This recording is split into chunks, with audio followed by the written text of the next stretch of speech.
Okay, well, welcome back, everyone. It is Teaching Talk number 70. So we've had 70 of these in 3 years. Probably would have had a few more, but a lot of these time slots were taken up by the Student Technology Grant and those workshops. So this is our last Teaching Talk for the term. And today we're happy to have Michael Miguel, our Director of Online Education, DE Education. I always forget, they're the same thing. And you'll recall he did a beginning of term Canvas tips, so he really wanted to do end of term because there's a lot of stuff you can do to finalize your class. Maybe even we'll talk about, how to think about getting it ready or saving it for the next time you're going to teach this in fall or in summer. So, Michael, happy to have you back, and just take it away. And I think you have sharing privileges here. Thank you, Scott. Well, hello, everybody. If you haven't met me yet, my name is Michael Miguel, and like Scott said, I'm the Director of Online Learning here at Lake Tahoe Community College. And today I would like to just talk a little bit, I'm not going to keep you too long, about some end of term tips and tricks that are very important that'll help you end your quarter on a good note, and also prepare. I can try to talk a little louder. Okay. But yeah, if I was saying, I just wanted to share a few tips to end the quarter on a good note and get you moving into the next time you will teach whatever courses you're teaching this term. So I'll go ahead and I will share my screen. So as I said, we're going to talk about some end of term tips today. So, first thing we'll do, and I kind of use the golf theme here, kind of ironic that we were talking about launching the golf course before, and this is the first time I've ever used the golf one, but I kind of broke this into teeing off the fairway and the green. So when you get started ending your term, best thing to start with is reviewing this resource. And this is actually, just switch my screen here. So this has beginning and end of course checklists associated with it. We'll scroll past the beginning of the course. And I really like this resource from Canvas just because it shows things that are essential as well as best practices. So you don't necessarily have to do the best practices, but they're there in case you want to go the extra mile. And some things may apply to you in the way you teach, and some things may not. So really the first thing that you always want to ensure, and to a lot of people it seems like a no-brainer, but believe me, I've been teaching since 2016 and I've actually forgot to do some of these things. Life happens, and it's just a good little resource to use to ensure that you're doing everything that you need to. So the essential thing to do at the end of the course is to verify your grades. Now, when you verify your grades, you're doing that for a few purposes. One of them, a big mistake that I made in the beginning of my teaching, was in the Canvas gradebook. A lot of different assignments that aren't auto-graded, they'll just have a dash mark in each student's column. And the first time that I ever taught, I thought that dash equaled 0. It does not. So one of the reasons you want to verify the grades in your gradebook, and it's not just the final grades, it's going through kind of skimming your entire gradebook and making sure that if you have a dash there, you understand that you want it there if you want it there, or you need to actually replace it with a 0. Because if you leave a dash in a student's column for, let's just say, Unit 1 assignment, that assignment will not be held against them if you don't put a 0. So they did not turn that assignment in, you leave it as a dash, it just won't count that assignment against the student. Hey, Michael, I was going to say, I think there was a setting, I don't think it's default, but I think there's a setting that will let you say, treat missing score as 0. There is that. Yeah, but you have to set it. Yes, you have to set it, and the way to do that actually is, I'll go over, gotta move us out of the way. we go to, we'll just go in here and go to grades. And I believe under Gradebook, oh, nope. So I don't think I have any assignments in here right now, so that class isn't going to work. Scott, do you know? I believe it's under actions. Is that correct? Because I don't want to go. I thought it was under the gear bar on the right. Check that. Does it have that? Let's see. Yeah, missing. Yep. Here we go. So you could put that at 0%, I think. Yeah. Right. If you'd like to do that. And I don't really see a reason to not do that unless we'll be getting into the weeds a little bit as far as if you do want to excuse a student for an assignment. Scott and I can both help someone that wants to know how to do that if they do set this. So basically you would just click automatic apply grade for missing submissions. It's currently set to 100%, so you'd want to change that to 0.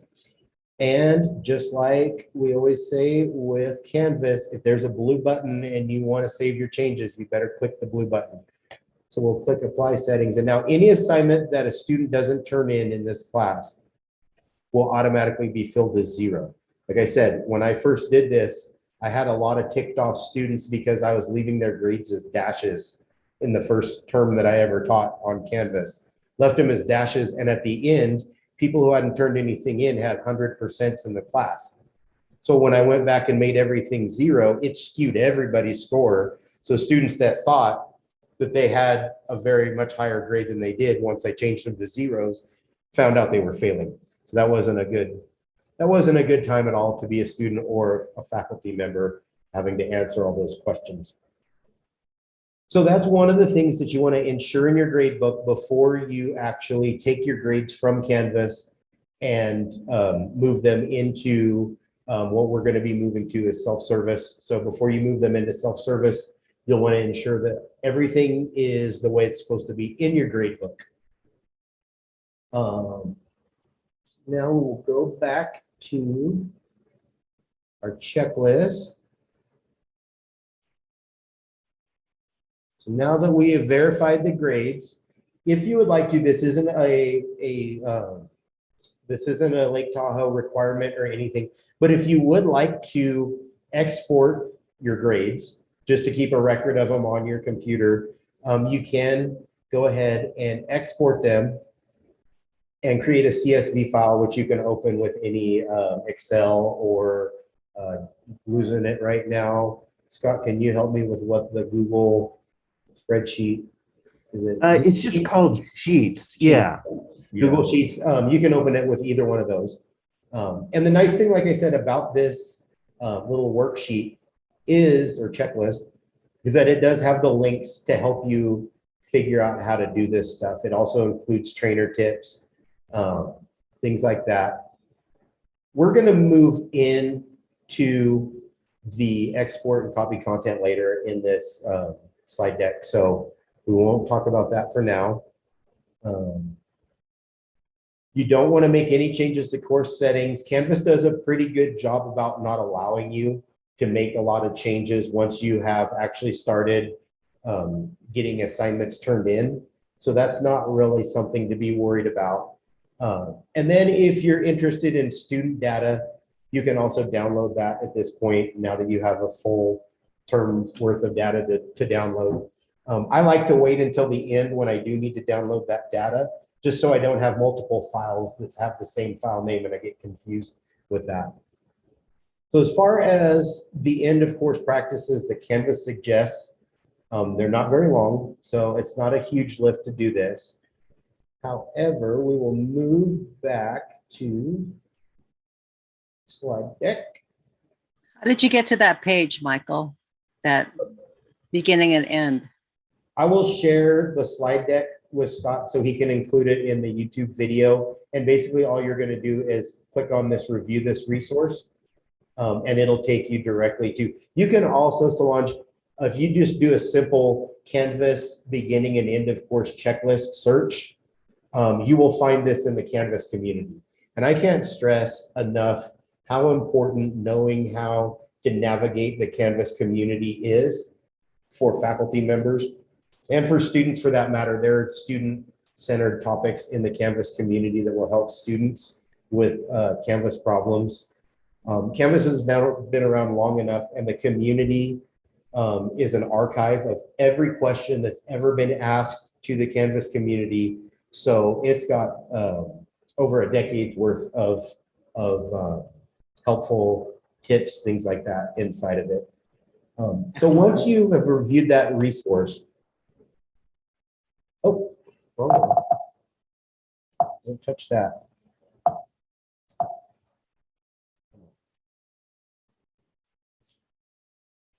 Now, something that you need to know is that courses are set to remain open for 1 week after the end of term.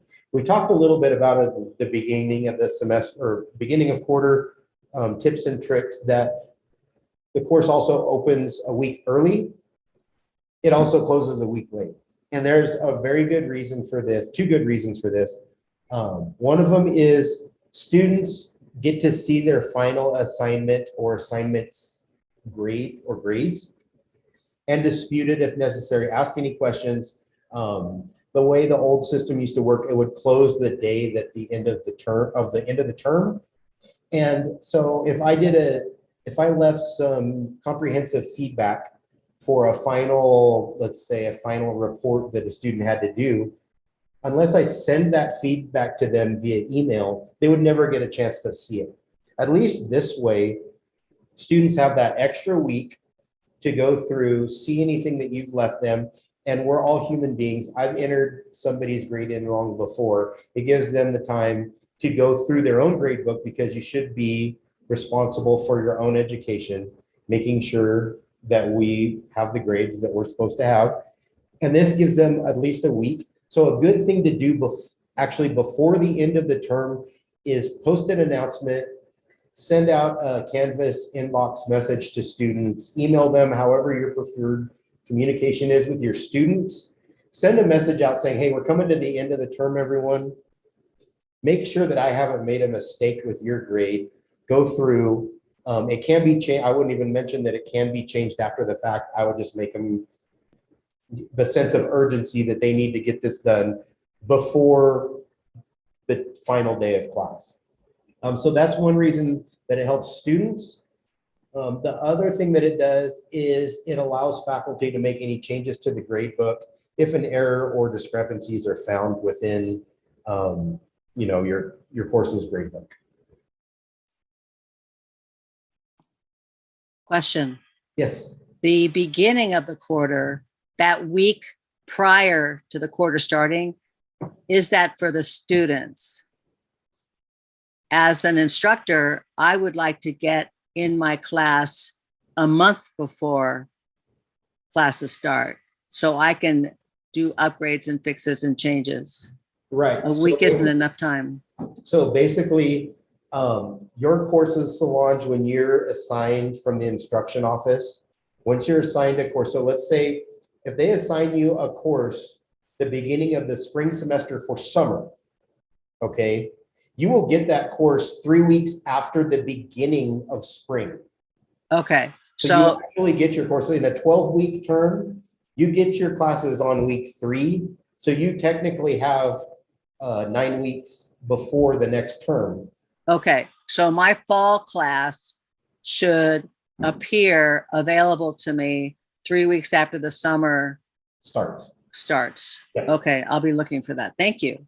So what this is for the student. We can answer that because we have plenty of time. The start date being moved a week early is for the student, because you can access your course, like we were saying, the term before. What this is for is so you could actually, if you want to, this isn't a requirement, this is just a universal design for learning best practice, is actually publishing your course a week early. You do not have to open up assignments if you do not want to. But opening your course up a week early so students can go in and go through your welcome module, read the syllabus, see kind of the outline of when things are going to need to be turned in. That way, because traditional community college students, they often have those extra responsibilities that a lot of, four-year university students do have, but we have a lot of parents, we have a lot of people that have multiple jobs. So opening that class a week early allows them to contact childcare if it's going to be a super busy week with all their courses, or contact their employer and say, hey, we need to kind of adjust my schedule. I have, 3 midterms all on the same day, and I'm scheduled to work 8 hours that day. That's just not feasible. So can we move this around? That's what opening it a week early really is for the student to get that jump on being successful inside the course. And it also makes sure that they have, they verify, like I said, mistakes happen. So maybe on their schedule, a book is listed wrong. They can get in your course and verify that they have the right textbook. They can verify that the computer requirements that they're going to need to navigate through your course and complete your course, that their computer is capable of achieving those requirements. That way, just when you're, the first week of class is very busy for students and for faculty. Opening it up a week early kind of gives you a little bit of a alleviation to that hecticness of the week one kind of a deal. All right, so now we're moving on to the fairway. We've got our grades all buttoned down, no more students are kind of, challenging what grade they have in your grade book, stuff like that. So now it's really time to migrate your content. Let's say, there's a lot of courses on campus that this won't apply to because they're not taught every single term, but some courses are. So you will have, by the time you're ending the spring quarter, you'll already have your shell possibly for summer quarter for the same course. If it applies, like I said, it might not apply to everyone. So now we're going to talk about getting that content from your spring into your summer. This doesn't just apply from term to term. You would follow the same directions if you were teaching it in spring 2022 and you ended up teaching it in spring 2023. Next time, these instructions will still apply to that. It is a simple process, and I encourage you to do it as soon as possible. A lot of faculty, especially adjuncts, they teach at multiple colleges, and Lake Tahoe is very unique in the sense that we're a quarter college, whereas the majority of other campuses are semester colleges. And I have made the mistake and gotten the call from instruction office when I was an adjunct faculty here. Hey, are you going to publish your course? It opened yesterday. The term started yesterday. And I'm like, I forget, it's a quarter system. I need to get my stuff in as soon as possible. So getting it done, if you do have that luxury of you're teaching it this term and you're going to teach it next term, do it immediately. Do it as soon as you possibly can, as long as you're not going to make any changes. Sorry. Got a new mouse and it's not. Learning curve is kind of high on this one. So it should be done as soon as possible. And the way to do that is we will come over. We'll go right here. To my dashboard. So we're just going to pretend like I'm teaching this Growing with Canvas course. And you can see my dashboard right now, correct? I don't have the line around it, so I wasn't sure. Okay, so we're just going to assume that I'm currently teaching this Growing with Canvas course. And here down under unpublished is my next term's course. So just for all intents and purposes, we'll just say that this is the course that I'm teaching next term. And I want to take this Growing with Canvas content and put it into my next term course. So as I shared before, one really easy tip that helps immensely is just going into your current course and simply copying the name that's at the top of it. You can type it in. I've just found over the years, this is the easiest, quickest, dirtiest way to get the correct course into your new shell. So I copy this link up at the top, and then we'll just go back over to my dashboard. We'll find the new terms course, click on that. There's two ways you can do this. You can either import existing content from here. When I first started teaching, this button wasn't here, and so I always had to go to settings to do this. I'm a creature of habit, so I still catch myself going to settings all the time, but clicking on import existing content here and clicking on import course content under settings is the exact same thing. You achieve the same goal no matter which way you slice it. So either way you do it is fine. So we'll go to import course content. Content type is copy a Canvas course. Now when search for a course, this is where we paste what I copied from that other page. And the only class that pops up when you do it this way, the only class that pops up is the class that you want. If you try to type it in, sometimes Canvas will put out a list of courses and you're like, uh-oh, which one do I really want? When you copy it from your current course and paste it, it always works and it always brings up the right course. Yes, Solange. Michael, we're not seeing the pages that you are going to. We're just seeing this dashboard page and no other page. Are we supposed to be seeing other pages? Uh-oh. Yes, you were. Oh, I thought we were just supposed to see the dashboard. Okay. No. I thought I picked desktop. Oh, Maybe your share, you picked the wrong window. I Yeah. did. Oh, there it is. Here we go. So let's back up here a little bit. And I can do this. So we've got the verbal explanation. So I can do this real fast. This is our current course we want to copy. This is the course we want it to go into. So clicking on our current course, up here at the top is your course short name. Just right click on that and copy it. This ensures that you get the right course copied over 100% of the time.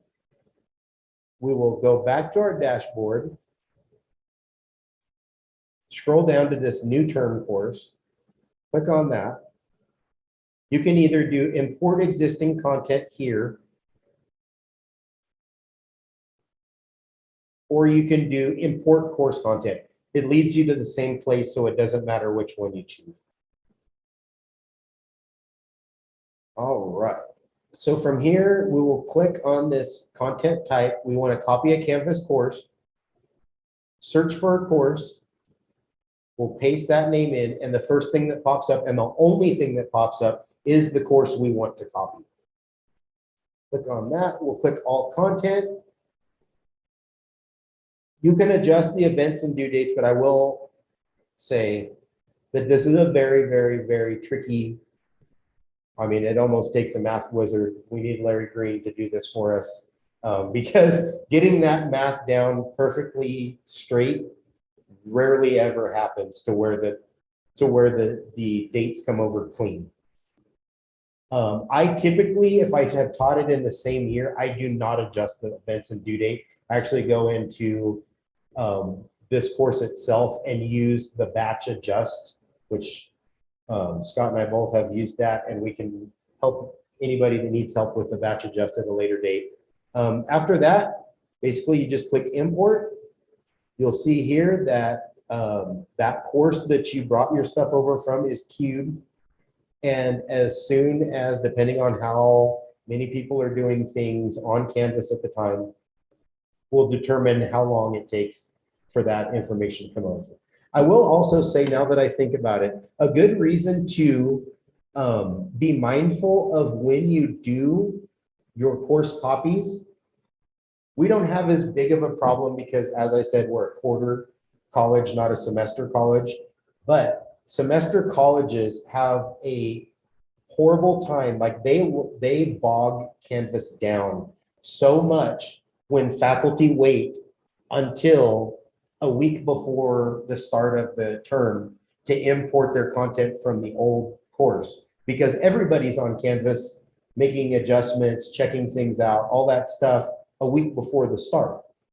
So if you can be proactive and do it at an odd kind of time for the masses, things will happen a lot faster for you.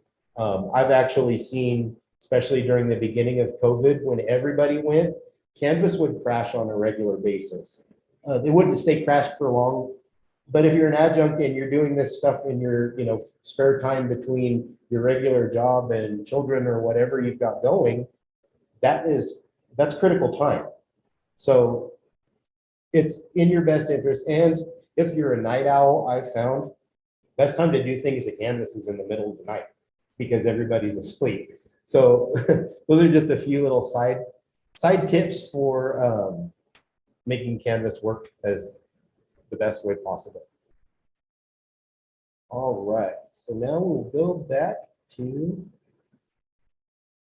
point.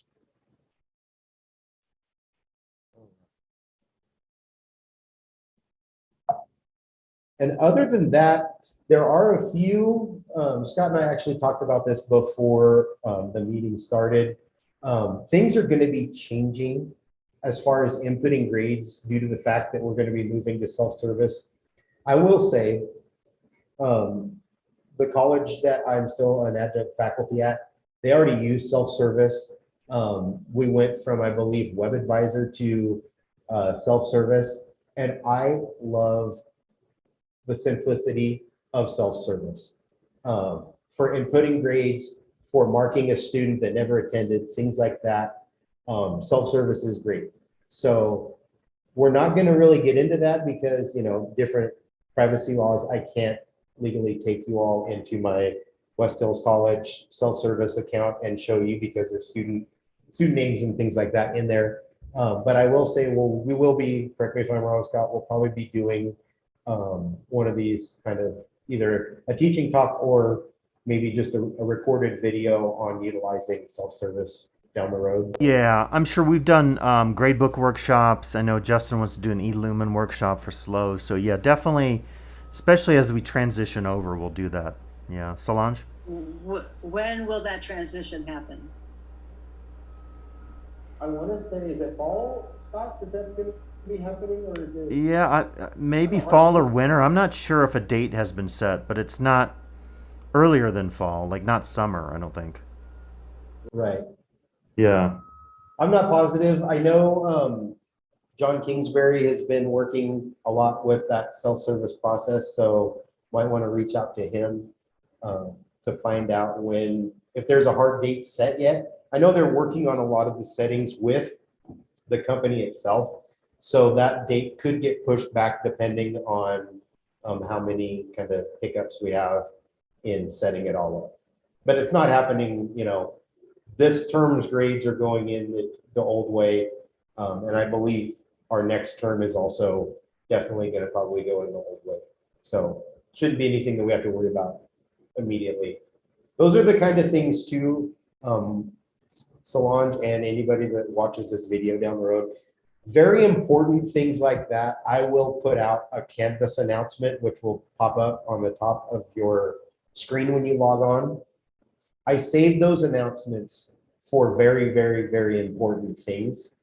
I don't just put anything and everything in an announcement. And the reason I do that is because if you see a new Canvas announcement, please pay attention to it because I save those for very, very, very important messages that need to be heard by everyone using it. So that'll probably be one of the announcements that we put into Canvas when self-service is taking it. And it's very intuitive. It's not a difficult process to figure out at all. So that will happen down the road. And other than that, like Scott mentioned, the other thing that we really didn't want to, that's important, but we didn't want to tackle it today is like the eLumen slow SLO mapping, things like that. Justin will be doing his own because he's the eLumen representative for our campus. And he'll be doing something along those lines of learning how to use and navigate eLumen in a better way than maybe people do right now. So other than that, we're now on the green. And for more questions, please contact myself. My email is listed here. Scott's email is listed here.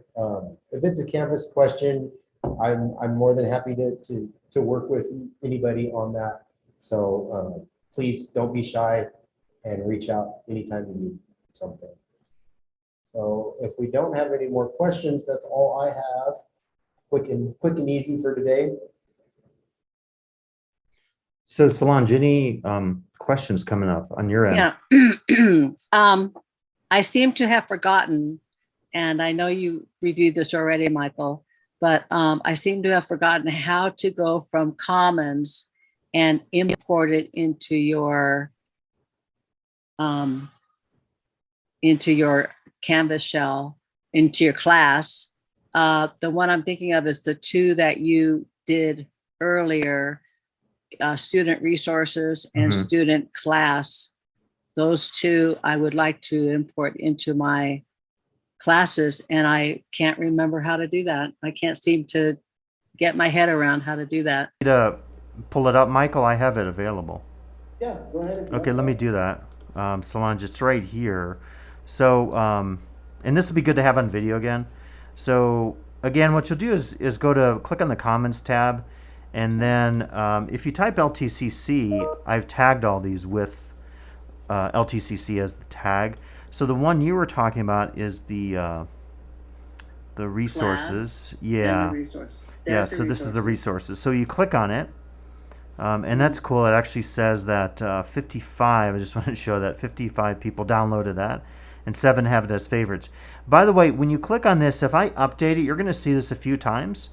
What's nice about this is once I update the page, the resource stays the same, but the stuff inside changes. And so what's nice is it'll give you a warning and say update any of your courses to make sure they have the latest version. So that's always cool to know that when I change these.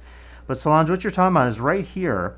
You're going to click the import or download. I would never do the download. Now, we could, Michael, if he's teaching at West Hills, but it's still available on Canvas Commons regardless of where you're teaching. So I'm just going to click import and download. And then this is where it's a little tricky. And this is why, you may want to have a second tab open. I like Michael's tip on taking that short name, because if you're like me and you've been teaching a while, I mean, look at all these I have. I've got something from Richland Community College, Culinary 101, these are things I've worked on. So the problem is, if I have trouble finding it, use Michael's previous tip that allows you to do the short name. But let's just say, for example, I want to do it in Anthro 107 Sandbox. I click that, and then at the bottom, I click the blue again, import into course.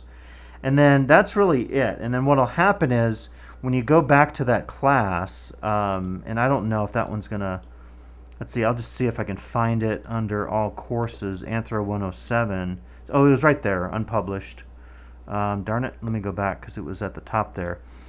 What you'll see is it always puts it at the bottom, so that's pretty handy. So when I click on this, because it's a module with a series of pages, it throws everything at the bottom, so I scroll all the way to the bottom, and then that is this. Now, the tricky thing is you're seeing these numbers here. What happened is I already imported this into my class, and that gets a little confusing when you look at your pages. So since I already had student resources, I did a second import. Well, Canvas is not going to overwrite those same pages even though they're the same. So now I all of a sudden in my class have counseling 2, and then up here counseling 1, and so forth. So my recommendation is, check your class first, because it gets really confusing when you have 2 versions of every page. And I don't know, Michael, anything to add to that? Is that the process you use to import? Yeah, same thing. Yeah. So did that make sense, Solange? Like following those guidelines? And then if you want to do any of the other ones, again, it's the same process. So the policies is the other one. So again, I could load it up here. Anytime I want to view one of these, I could click on it. And by the way, something I've noticed, a quirk, when I first set these up, when I published these all to Commons, it took me about 10 times to do it. For some reason, it would start to publish it, but then it would give me errors on certain pages. So any of you watching this, if you're doing your own resources that you want to share with your part-time faculty or other colleagues, I've found at least a little bit of patience is required when you first do this. So I created all these pages, and then in, say, a sandbox or one of my other classes, and then I went to the share button within that module, shared it to Commons. But at that point, I want to say it took me 10 tries to get this up because it just wouldn't publish to Commons all my pages. And maybe it's a quirk or a bug in Canvas. But in any case, the same process. So I click import or download, and then again, choose my class, go to the bottom, click import, and it's almost instantaneous. What Michael showed you on the whole class, that takes longer. It has that little bar that he was showing.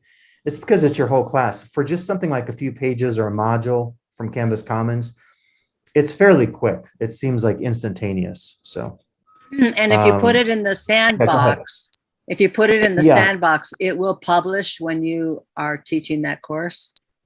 When you go Yeah, to, it will. As long as, and then Michael, maybe you could describe.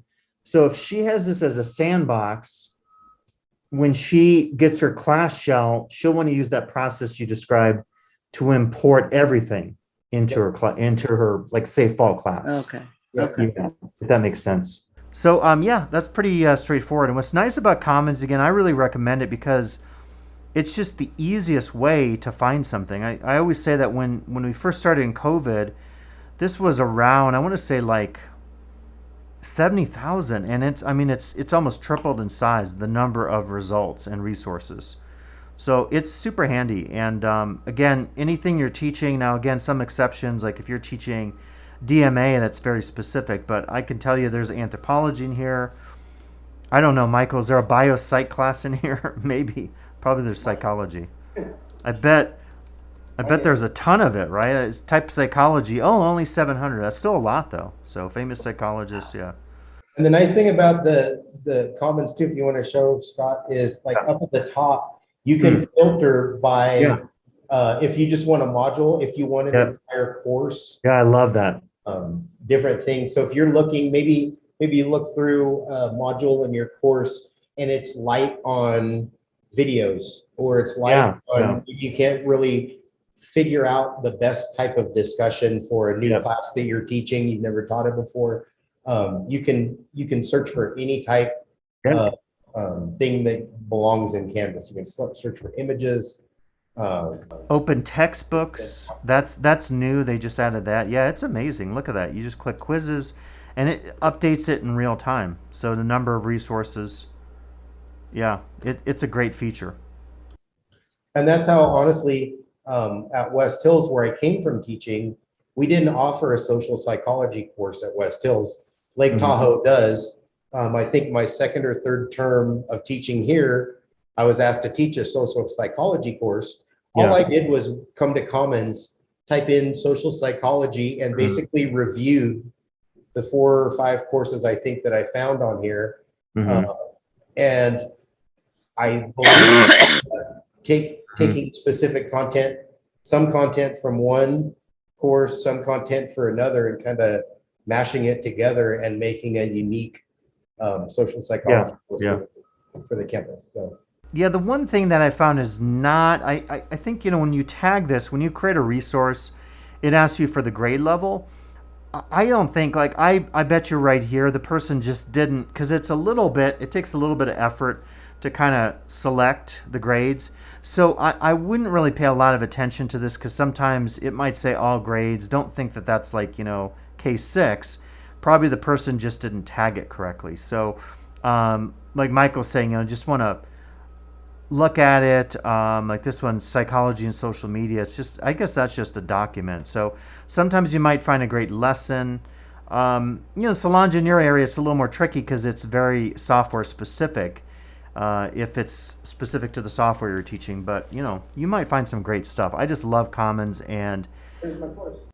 Yeah. Oh, it is. Where? A little bit up from there. Yeah. So, and you can see that there's 114 people who have actually Nice.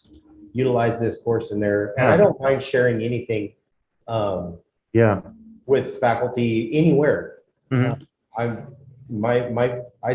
got into this business for students, and anything that'll help a faculty member do a better job for their students, I'll give them for free anything they want. So, Yeah.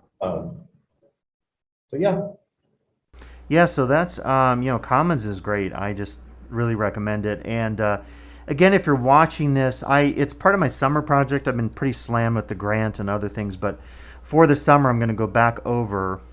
Oh, this is interesting. So this is what Michael. Oh, you know what? I bet it's because I filtered most downloaded. So I think I'd recommend, yeah, if you're searching for LTCC, click most relevant, because other things are popping up. But what I'll do is I will go in and adapt and adjust the student suite on the resources and then on the policies. It's interesting, the policies only got downloaded 18 times, but the resources 56. And I would think it'd be the reverse, because I always hear, Michael hears, hey, where's our plagiarism policy? And but I don't know, the resources are important too. And as we continue to grow, once we get dorms, if we get dorms, that'll be in there. But for now, you can click, on the student housing, and it'll take you to the latest info. And again, I just need to make sure that all these links are working. And I just do that manually. So if you have your own Canvas resources, you could, of course, do the link checker on your class. But if I just want to check a few of these, I'm probably going to go through and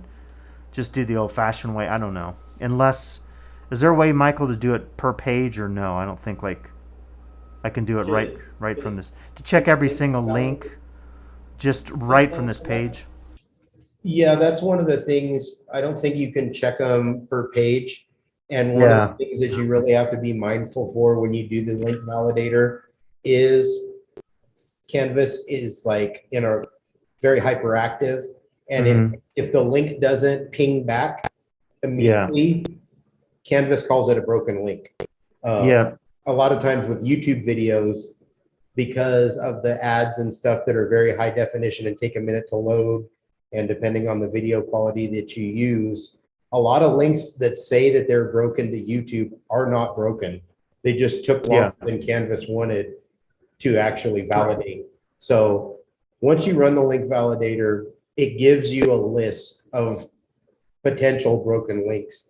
And from there, that's when I manually click on those links that are listed in the broken links. I don't go through every link in my course. I just run the link validator. It gives me what links Canvas thinks are broken, and I just go to those specific links. Yeah. Make sure.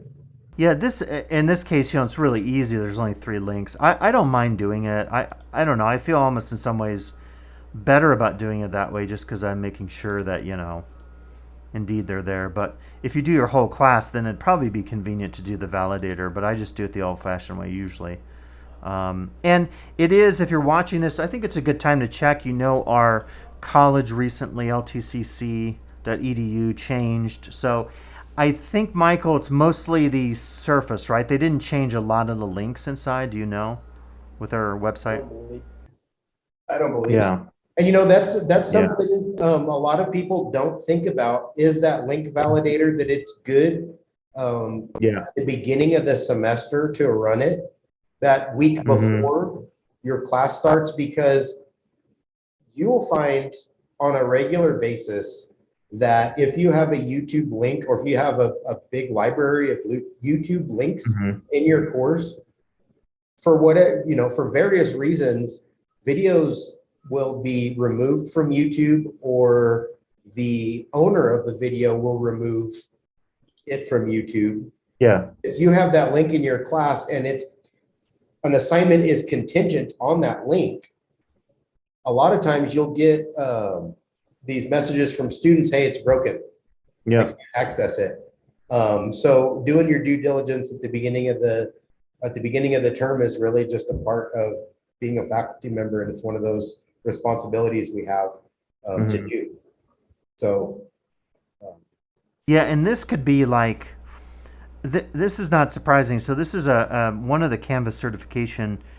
Sometimes, if it's an external site like this and they change their whole nesting, or how they kind of set up their architecture or their links, you could find a lot of these are missing or gone. And that's why sometimes if you have your personal website, it's a nice way to control some of that. But it's hard with YouTube, certainly. You know, just some things go dead, and it's a copyright violation or whatever. So yeah, it's definitely good to do that link validator if you're starting a new term. Another good thing for people that teach at multiple campuses. Another reason to do this link validator is um, the campus that let's say you teach at LTCC and you want to take a course that you teach here and export it to wherever else you teach. Right. The place that you are exporting it to may not have the subscriptions to all the same applications or websites that LTCC does. So doing that link validator, it will show you, hey, you can't access this video because let's say West Hills College's library doesn't pay for Nova. I think that's free, but that's what came to my mind. So it doesn't pay for Nova. So you've got to find that video at your new college's website or, on their servers or what they pay for in order to replace that, or you can't run the assignment. So that's another good reason to run that link validator. It's just embarrassing for me a lot, Students are the ones telling me what's going on inside of my class that I'm supposed to be responsible for. I just find that it's I don't feel like I'm doing my full job, but we win them all. We can't find every single solitary link in every single course we teach. So this is just a way and this so this is that under settings again.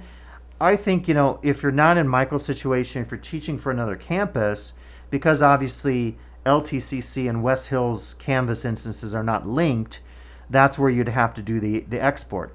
Now, for those of you that only teach at LTCC, you probably don't have to do this. Now, Michael, have you heard, because we're running the up-and-coming ISP Canvas content, will they have to do it this way through an export? Because I don't think those two are linked, right?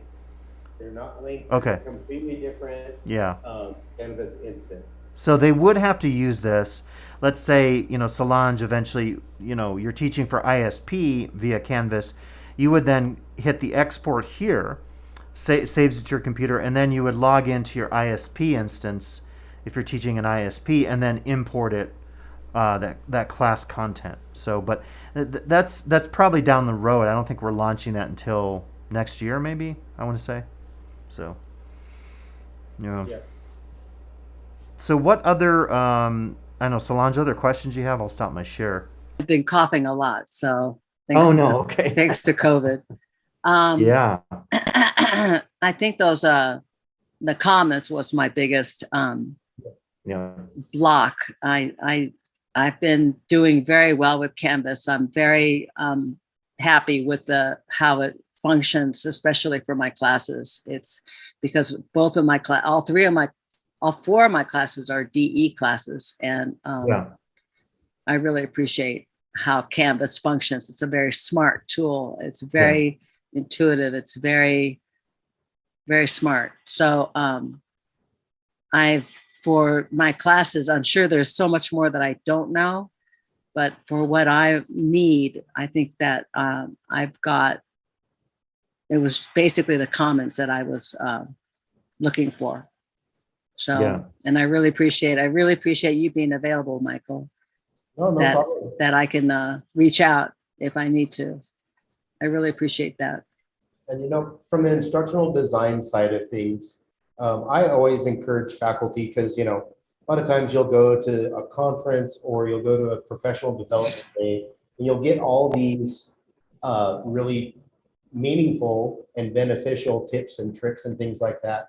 And I always caution any faculty to implement one change. It's just literally like the scientific method and, doing research. Implement one thing at a time. Don't just, unless you're doing a full course redesign, do not, take 9 new tricks and try to implement them all in the same term. For one, it's too much to kind of wrap your head around because, we're not creatures of change, we're creatures of habit. So one change at a time, maybe 2 is the most, but if the student, let's say student success goes up and you changed one thing, you know exactly what made that student success go up. If student success goes up and you change 9 things, how do you know what it was that spurred that, success rate increase? So I really just encourage people, this is a marathon, it's not a sprint.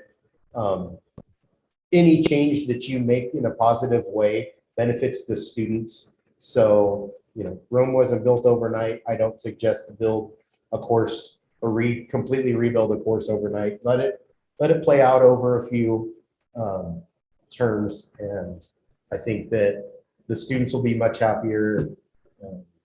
They'll be much happier. A lot of our students, they're habitual takers of our classes. We get a cult following of students that sometimes will wait a term just because you're going to teach it the following. So that's another reason to not change the entire way you do things overnight, because a student goes into your class knowing how things work, thinking it's going to be, their smooth sailing course, and then all of a sudden everything's different and they've got to learn all this stuff. So just best practice to just change a few things at a time. Don't go crazy with it. And if it's a big change, one at a time. You do have a cult following. So. Oh, big time. I have 3 different courses. I teach one course at a time, and I'll teach in the fall, and then I'll have the same students in the winter and the same students in the spring. It's extremely flattering. Yeah. I love it. I love it because I grow a relationship with my students. So, and 3 totally different classes. So I'm very flattered. I actually had a student, I wasn't teaching the course the next term. I was teaching it the term after. And I had a student that was literally, before I counseled them and advised them, I had a student that was going to postpone their graduation date just so they could take the last class they needed from me. And I was like, no. In the real world, you're going to have teachers you love, teachers you hate, bosses you love, bosses you hate. You can't postpone your future because of somebody that you love isn't available at that current term. So it was very sad. It was very humbling, or very humbling to me. But it was really sad that I couldn't be that teacher for them. I've had students take my class after they graduated. Yeah. They graduated and still took another quarter. Mm-hmm. Very flattered. I'm very flattered. Yeah. Well, I was going to mention one more thing, and look out for, it could be late summer or fall, of course.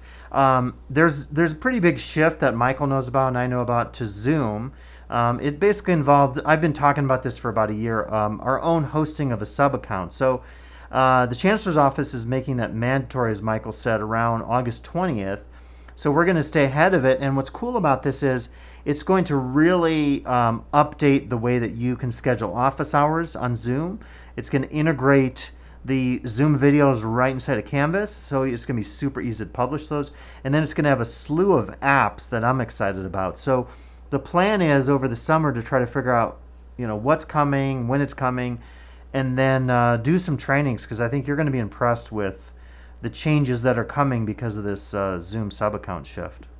Well, you know how much I use Zoom. Oh, yeah. So I think you're going to love this specifically. It's just going to be way better, and I'm glad it's mandatory because, we need to shift, and it's going to come soon. So, yeah. So anyway, Michael, thank you very much for the informative workshop. We will continue to share this going forward at the end of the quarter here, and then if anything else comes up with Canvas, reach out to us, and we can guide you through the changes or anything that's challenging you. So, and Solange, as always, thank you for coming and sharing your expertise and your insights. You're always you're our favorite attendee because you're always here. So, yeah. And I don't know, anything else or? Thank you very much. Thank you. Okay, cool. All right. Well, thanks again, Michael. All right. Thanks, everyone. Have a good one.